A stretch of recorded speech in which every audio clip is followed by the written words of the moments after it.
เป็นได้บนในพันยิงโม่มันตาย โอ้ยังมูยเลยเป็นได้ในพันฮอนซากไว้คือเก่าแล้วบ่ เสียดายตัวแรกในพันซากเบ็ดนี่ขึ้นตลอดเลยบ่มือพอๆกันอยู่หั่นนั่นได้จักโตตัวหนึ่งจะกลับจักโมงใช่คือว่าฝนตกคืนนั้นฝนตกได้แต่7 โมง7 โมงแรกนี่เรียบร้อยตัวแล้วตัวนี้คือตัวแรกเลยเรียบร้อยแล้วตัวที่3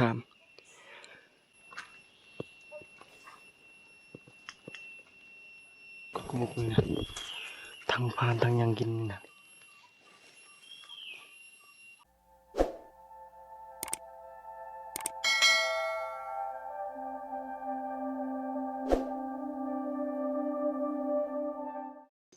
เริ่มแจ้งเลยแบบนี้5 โมงกับ2 นาทีว่าสิไปแต่2-3 โมงโอ้พากันนอนคักอะดิขึ้นมาเมื่อยเริ่มแจ้งเลย5 โมงครึ่งก็แจ้งเลยอีกประมาณ20 นาทีแน่ไม่ต้องตึงเลยเริ่มแจ้งแล้วเลยแถวอยู่เนี่ยมันสูงกลางคืนเนี่ยโบปันไดลมนี่นะวังดึกๆนี่แต่ว่าตอนแรงลมแห้งแล้วตอนเช้าก็เริ่มลมแห้งกินกระเพาะกาแฟก่อนพี่น้องเอ้ยเริ่มแจ้งแล้วก็สิพากันแยกย้ายไปหาอยู่หากินหมดแหละผู้ใดลงไปฮอดก็แหละลงไปท่าอยู่ท่าเรือเพราะว่าเราบ่มีโทรศัพท์และสื่อสารกันยากกันบ่เห็นเท่านี้บ่เฮียงก็พุ่นแหละหาหยังก็6 โมงไปต่อกับ6 โมงแถวหน้าผาแถวลุ่มพุ่นแหละเพิ่นว่าสิมานหรือบ่มานก่อนอื่นก็กราบทักทายสบายดีพ่อแม่พี่น้องสวัสดีกันเบิดทุกคนลองลุ้นถ้าติดตามเบิ่งตอนเช้าพี่น้องเอ้ยว่าสิมานหรือบ่มานเป็นมื้อสุดท้ายแล้วมื้อนี้บ่ได้ก็กลับได้ก็กลับมื้อนี้นกตื่นแล้วเด้โอ้อ้าวแจ้งแล้วบัดนี้บ่ฮอด5 โมงครึ่งซ้ำ ไปลุ้นกันพี่น้องเอ้ย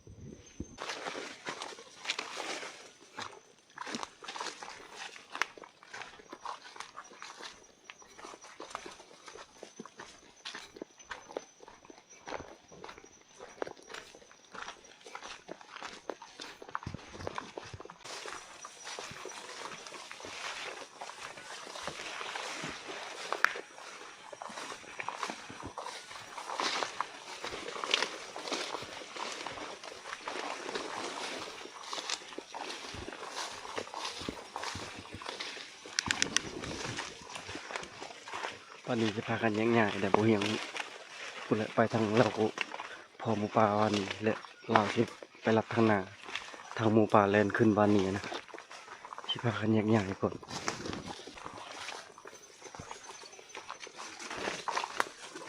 ไปทางนั้นบ่ยังมาทางนี้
เรียบร้อยแล้ว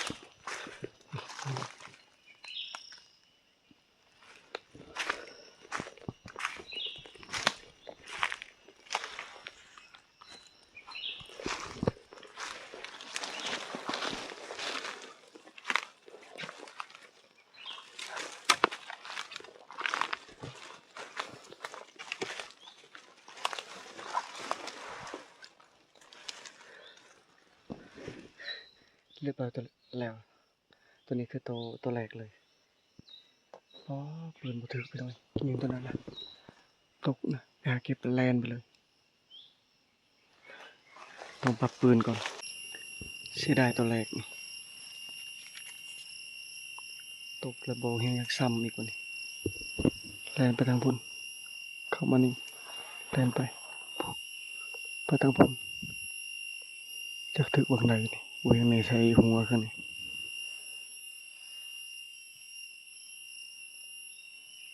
กอกลายโตเลยเท่านี้แต่ก็บกลายกุกเคลื่อนนี่แม่นเบิดกุกนี้ก็มีกุกนี้ก็มีกุกอันนี้ก็มีกอกลายแต่กุกกับบกลายกันเขายอมไปมันหนีมันแล่นไปนะเลือดนะ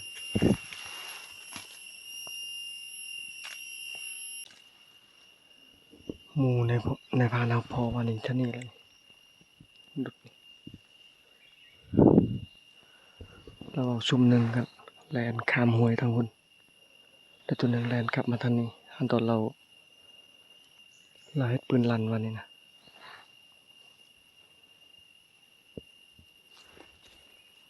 มันอยู่เทิงกับห้วย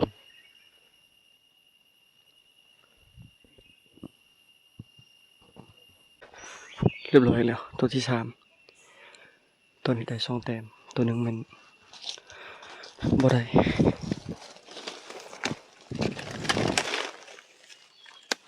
โอ้ตัวใหญ่เลยหากระมันมือสุดท้ายพี่น้องถือคักเลยวันนี้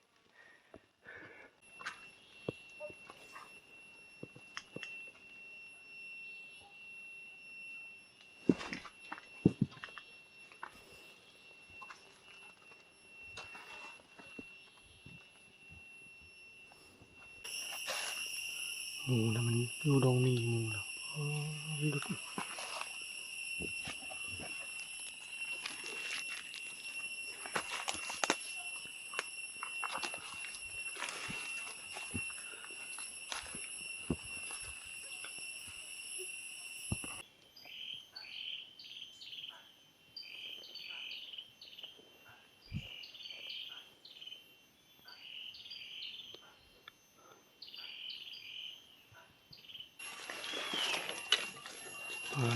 กุกมุกนี่นะทั้งพานทั้งยังกินนะทั้งกระโหกพรมนี่แปนมัดทะลุมนี่กินลายกุกนี่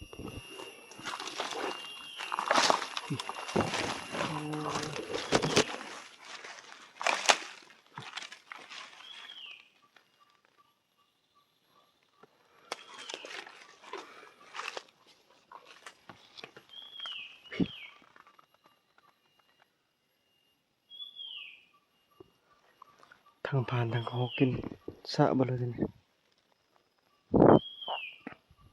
คันบ่ได้ผู้กัดสัญญานี่อยู่นี่ก็ได้ยิงซ้ำก็หอกกินพวกนี้นี่คือทางขึ้นลงกินลายที่ทันลิงขาแดงก็มักเห็นก็หอมสัตว์ทุกอย่างมักเลยนะมักกินสะอยู่ทันนี้นะเต็มเบิดผู้ในพื้นนะนูวายก็กิน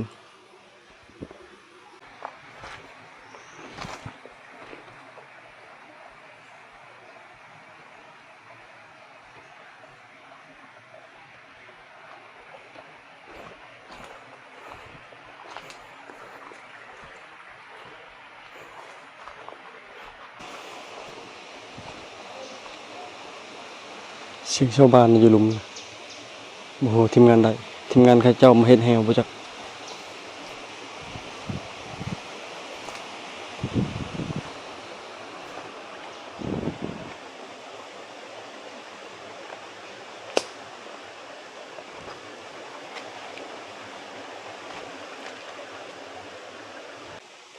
บันชวนไปได้บนในพานยิงโม่มันบ่ตาย โอ้ยังมูอยู่เลยไปได้ในพานฮอนซากไว้คือเก่าแล้วบ่ สิเป็นในพันฮ้อนหรือเป็นในพันสากนี่อ้ายมีแต่สากมาผู้เดียว มากระซีมือแล้วละสิ เอา4มื้อเราสิกลับบ่นี่นะ เพราะยังไปต่ออีก โอ้4มื้อยังไปต่ออีก คนไปหวยอีก เพิ่นประลวงพูฟาดไปพุ่นเลย4คืนสิไปพี่อีก อืม เก่งผู้เดียว ห้ากับคืนเมื่อฮักมานี่แล้ว ในพันเฮาจัดหมูปลาเลยพี่น้องเอ้ย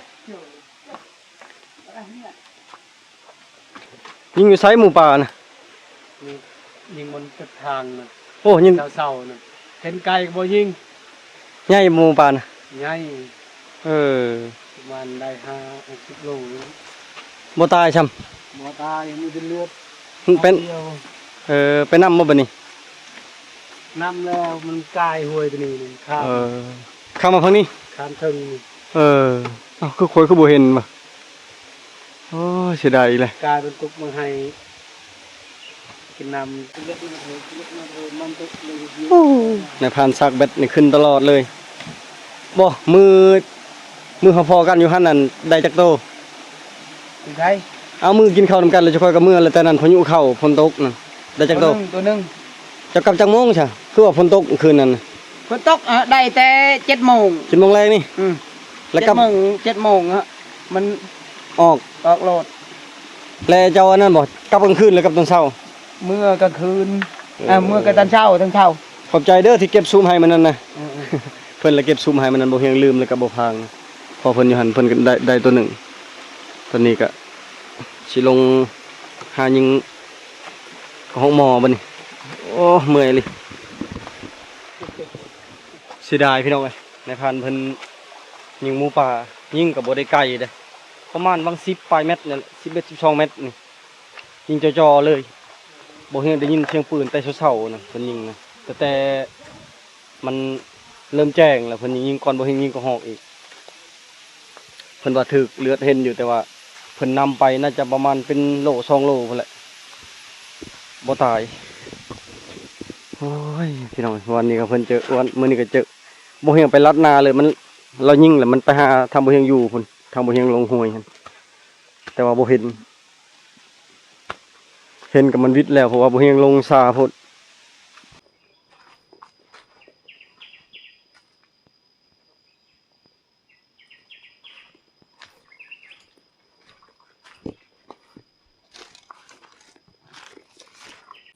สอนแต่ใหม่อยู่พี่นะ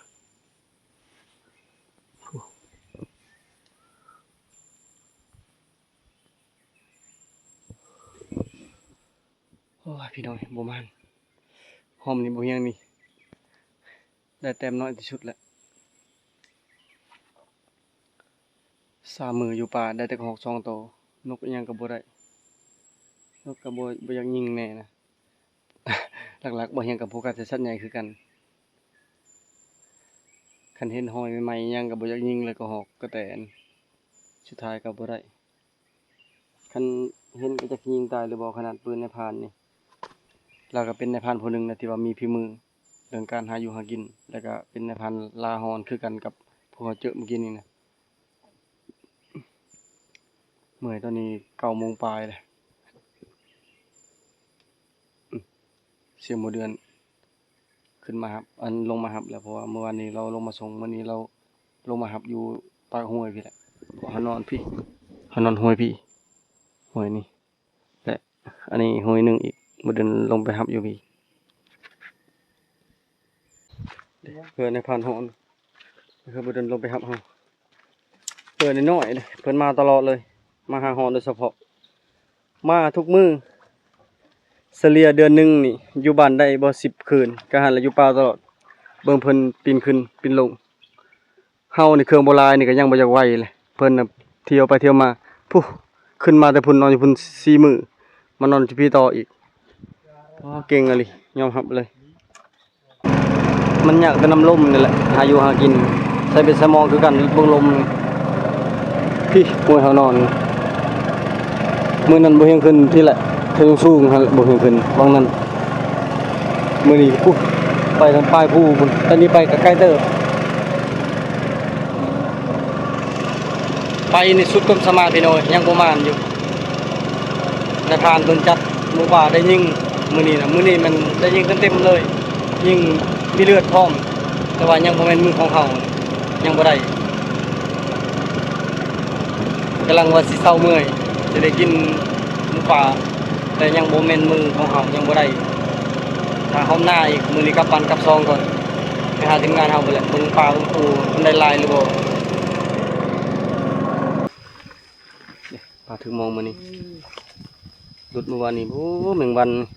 คันบ่ครัวเน่าเบิดเลยมีปรากฏ2โต3โตปรากฏปลาบูปลาขาวหมดก็พอหมดแมงวันพอสับกับอยู่โฮงคาทับเอาเดือนกับบบกับพิมพ์เป็นมันปะพี่อะสบายดีพิมพ์ สวัสดีเด้อทุกคนกัน พิมพ์อยู่ป่าเด้อบ่ต้องเมื่อบานเด้อเด้อเบิ่งบนนี้ก็คักลินนี่สัญญาณก็พอให้ลินอยู่มานเนาะจ้ะเนาะมันป่าเนาะเจ้ากับลุงนี่คือกันและมักป่านี่มานป่าปีนี้ปห้าบ่เดือนเก่าจ้ะเนาะนี่ ป .5 ปห้ายังบ่ทันอยู่คันว่าเจ้าอยู่ปี2027-28นี่แม่นอยู่ประเทศลาวนี่เพิ่นจะมีการเปลี่ยนจากปห้าเป็นปหกจากม7จะเป็นม6แบบนี้นะจะเฮ็ดคือทางประเทศเพื่อนบ้านก็คืออยู่ทางประเทศไทยนั่นแหละเพิ่นจะเฮ็ดคือกันแต่ป1หาป6แล้วก็แต่ม1หาม6จบ12ปีหลักสูตรสามัญเมื่อยแห้งเลยพี่น้องเอ้ย เมื่อยลอยๆให้เติงมาบ่แม่นเมื่อยแห้งเบิดแห้งแล้วตอนนี้นะกินข้าวก็บ่คักปานใดเมื่อวานนี้เพิ่นก็มันก็หอกมื้อนี้เพิ่นบ่มันหยังแต่ว่าเพิ่นยิงหมูป่าเพิ่นพรไก่ป่าเพิ่นก็บ่ยิงอะนะเพิ่นโฟกัสใส่สัตว์ใหญ่จนได้ยิงตามที่เพิ่นต้องการยิงก็ยิงเต็มๆเลยแต่ว่าบ่ตายบ่ฮู้สิเฮ็ดอันใดเพิ่นไปนำกับบักไกลๆมีแต่ตอนนี้เฮ็ดอยู่ก็กินแล้วก็กินข้าวพากันเดินทางมาบ้านพิมพ์เอาแล้วบ่หน่อไม้ยัง ยัง เบิ่งลูกไปเอาหน่อไม้ก่อนเด้อฉันตอนนี้หาเอาหน่อไม้ก่อนพี่น้องเห็นหน่อไม้ไหลอยู่พุ่นพอดีแซลมอนเพิ่นจะกินหน่อไม้มือบ่เห็นเข้าป่ากับก่อนหน้านั้นแม่นจมว่าอยากให้บ่เห็นพาไปหาหน่อไม้ไหลแต่บ่ฮู้สิหาใช้อยู่บ้านเฮานะมันบ่คืออยู่พี่ได้หยังก็มีอยู่พุ่นน่ะมันหายากหน่อไม้นะเพราะว่าก้อนหน่อไม้มันบ่หลายอยู่บ้านเฮาแล้วบ่เห็นเข้าป่ามื้อนั้นขึ้นทางนี้เลยเห็นหน่อไม้ไหลงามอยู่ก็เลยสิไปเอาให้แซลมอนกินกันเอาใจไม่ปรุงก่อน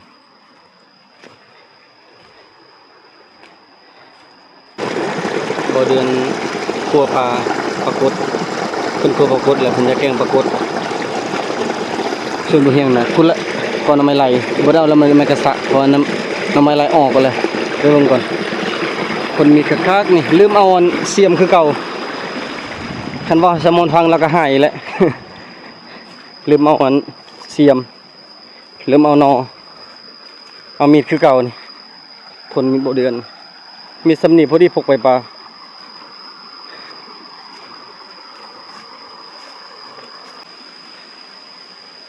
แถวนี้แหละเอาไม้ไหลออกมันนั่นเด็กนอนหนึ่งแล้ว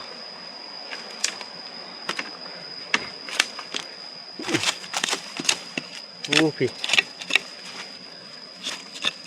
เอานางดินนั่นขาวเลย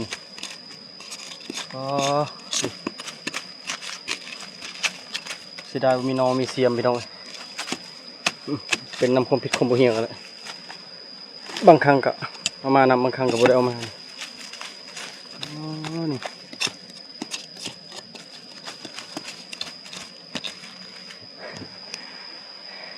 อย่าบอกไปเห็นในพันธุ์น้องใหม่เลย ไปหากินได้แต่เอาหน่อไม้เมื่อแต่อันใดก็ยานะอันใดก็เป็นอาหารเบิดเธอเฮาบ่ได้สัตว์เฮาก็มีหน่อไม้หมดตอนขอบตอนครัวแม่บ่เฮียงเป็นคนหนึงอีกที่ว่ามักหน่อไม้นี่ไปปลามื้อใดเพิ่นว่าบ่มีหยังก็ยาขอแต่มีหน่อไม้ให้แม่กินแบบนี้นะ เพิ่นถ้าให้เพิ่นเลือกปลาตอนนี้นะเพิ่นจะเลือกหน่อไม้หลายกว่านะเพราะปลากินหลายเทื่อ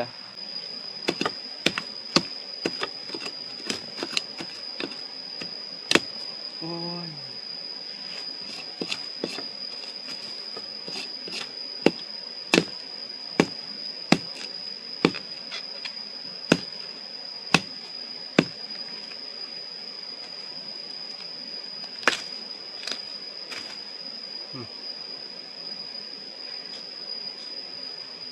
นนี้ก็จะได้แต่ปลายมัน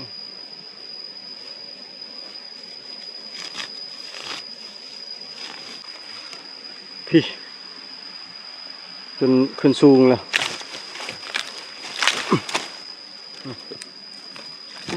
อันนี้แห้งคักเลยนะพี่สาวนอเลยพี่น้อง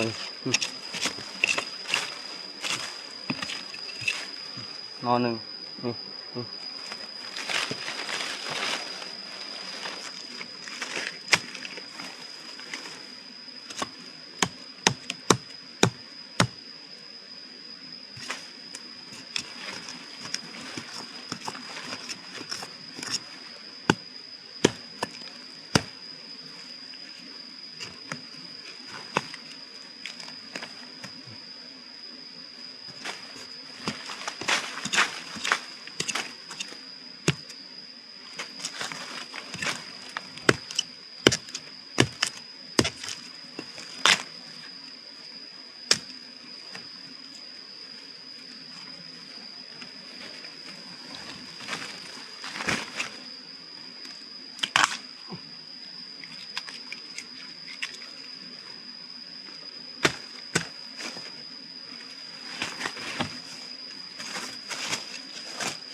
โอ้นอมงามเลย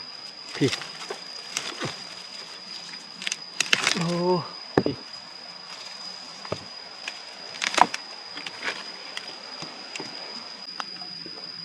นี่นี่โอ้นี่งามๆเลยนี่โอ้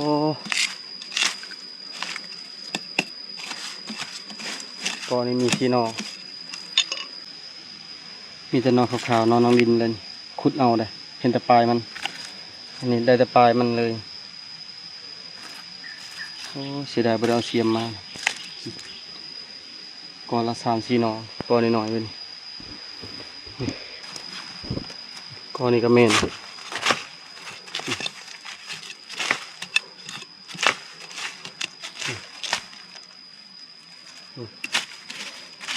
2นอเลย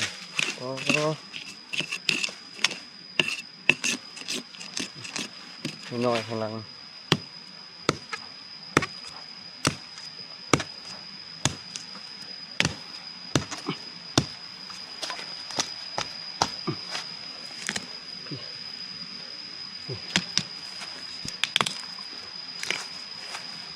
อย่างตัวนี้ตัวน้อย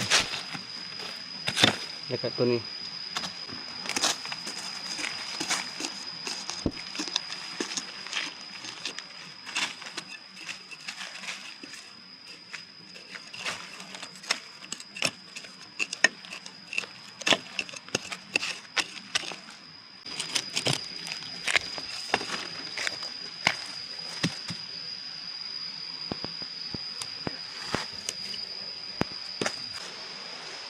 พอก่อนพี่น้องเอ้ยนี่ได้ครึ่งกระสอบหน่อยซ้ำสิแกงซ้ำสิต้มบ่แม่นหยังทีมงานเขาเอิ้นล่ะยานเพิ่นอยากเข้าเพิ่นเท่ากับพอตอนเที่ยงมันลมแห้งพอก่อนนี่เบิ่งหน่อไม้นะโอ้โหหน่อไม้กำลังงามๆเลยแกงปลาเพียกับปลากดปลาชะกางน้ำแกงลายเลยใส่กับผักบวมผักหนวมหยังเขาเอิ้นนี่บางถิ่นก็เอิ้นผักสบู่บางคนก็เอิ้นผักนวลเอาเด้อพี่น้อยจะนวลจานชาการมากินข้าวไปลองกินน้ำแน่ เดี๋ยวทุกคนกินข้าวกัน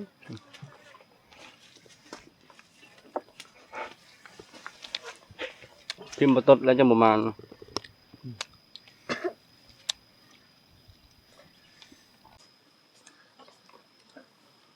หักไต่หักอะไรหักคือเตาเป็ดตัวระบบน้องมันจะอื้อเลยทำดิดังกันมาตกเผื่อดังมันแยกเจอ คันแยกกูจิแล้ว มันแยกเยอะเลย ยื่นgì phải ปลาคือที่จู่อ่ะมันไม่ได้ไต่คือจุกมาตกคนหรอกแต่กระปันมือกดดังกันจุ่มตกเดือด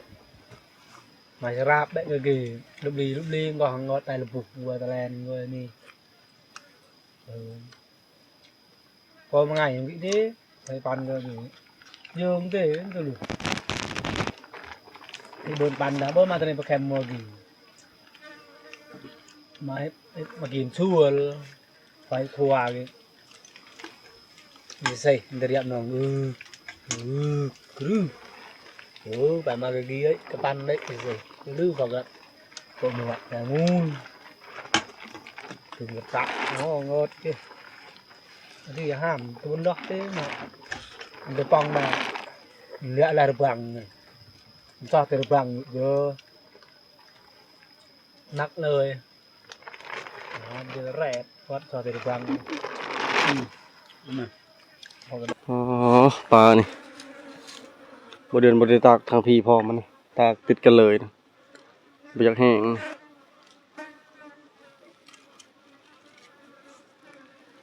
เน่าแล้วปลาในขนาดแดดนี่ปลามันอยู่ติดกันโพดตัวแห้งก็แห้งวู้ทีมงานพับรูเข้ามาใช้มองนะ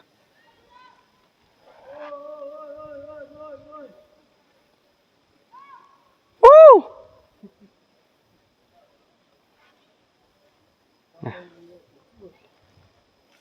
ทีมงานพับรูหรือทีมงานเขาแมนลีนามาใช้มอง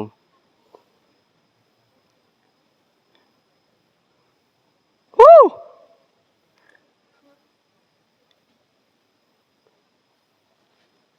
มาหลายคนนะเลย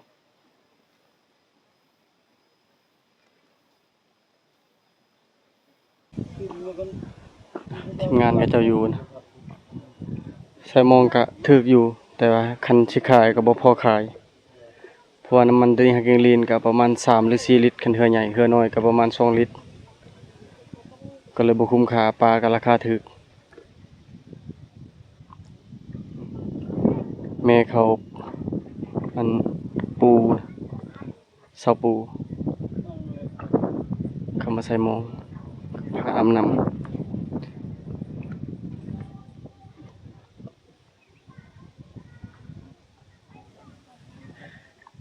กลับบ้านกลับซองก่อนพี่น้องเอ้ยบ่มานก็ต้องกลับมานก็ต้องกลับ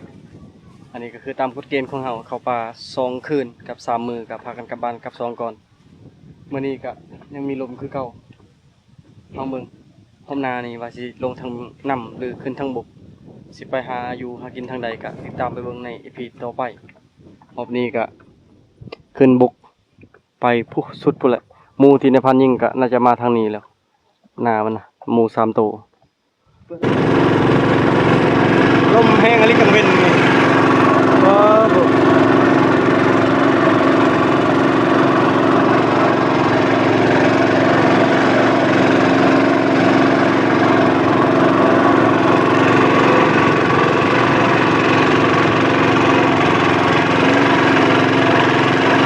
้นแรงเราใครแน่แต่ว่าต้นเศร้าดีนิ่งครับต้นเศร้านี่มีน้ำมอกพอก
ลีลูก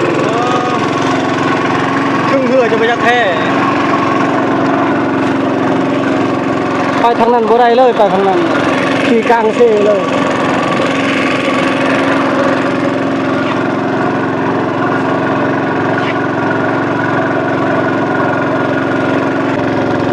วิทย์แล้วบัดนี้มันน้ำกวางตัวนี้น้ำแคบๆมันใกล้ชดเกียงลีนเลยลมกับบ่แห้งน้ำกับบ่กวางบันไดเมื่อกี้นี่ยันบ่รอดพี่น้องเอ้ยลมแห้งอีหลีรอชิงงอน้ำลมในช่วงนี้ช่วงน้ำขึ้นลมก็แห้งเห็นแจ้งว่ามื้อนี้ฝนสิตกแต่มื้อนี้น่ะวันอาทิตย์เลยคืนนี้ยันฝนตกแต่ใครแต่ฝนบ่ตกนะเปลี่ยนก่อนบัดนี้ให้นายพานเพิ่นเปลี่ยนก่อนตอนนี้มาฮอดแกงลีนแล้วนำลงในประมาณอาทิตย์หนึงเป็นแกงมือเห่ามาซ้อนปลาแก้วนะน้ำกำลังเพิ่มขึ้นมาตึงแห่มือนั่นแต่ตอนนั้นเราบ่แห้งกับบนลงเซแล้วหาก็ลงมือเห่าลงหอมนี่เกลือก็จะจอดมือนั้นน่ะเต็มเบิดแถวแกงบ่เห็นตึงแห่พุ่งที่พุ่นแหละตึงแห่นำเต็มเบิดเดี๋ยวนี้นำลงลายแล้วมือทางนั้นดินเสาะดินเจือน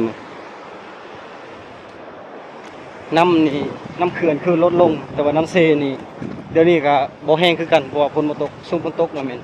น้ำขึ้นแล้วน้ำเขื่อนก็ขึ้นไวเพราะเขื่อนเขาเจ้าบ่ทันอัดจนปริมาณน้ำเพียงพอไปเลยเขาจึงอัดพี่น้องตอนนี้ก็คือฮอดแกงลีนอย่างปลอดภัยเรียบร้อยแล้วยานอยู่ในพี่น้องตอนนั้นตอนเฮามานะยานน้ำลมนี่แหละแต่ว่าสุสิบก็มีทุกคนแต่ว่าลมทำนี่ก็บ่ได้ประมาทเขาก็เอาติดไว้ทางหน้าแต่เขาบ่ได้ใส่ให้แต่ลานพิมพ์ใส่คันลมแห้งกว่านี้เขาก็ใส่อีกอย่างคันลมน่ะที่ตั้งของลมมันบ่เปลี่ยนแปลงมันไปละทิศเดียวนั่นเขาก็พอสิฮู้แล้วกะได้แล้วแต่คันลมนี่แบบมันปั่นป่วนลมมันพัดขึ้นพัดลงหรือว่ามันลมมันหมุนแบบคือพายุมานี่อันนี้ก็อันตรายยานคือกันแล้วเขาก็ต้องเบรกไว้คือตอนนี้พวกตอนนั้นน่ะมืดครึ้มอยู่พี่น้อยฝนสิตกเลยนะเพราะว่ามื้อนี้บ่เฮียงเห็นแจ้งแล้วว่าฝนสิตกนี่เอาพี่น้องไว้สำหรับคลิปนี้เขาจะไปเพียงซ้ำนี้ก่อนอื่นกล่าวขอบใจเบิดทุกคนที่เป็นกำลังแห่งใจบ่เฮียงถ้าไปติดตามในพี่นาเดี๋ยวเพียงเด้อขอบใจบาย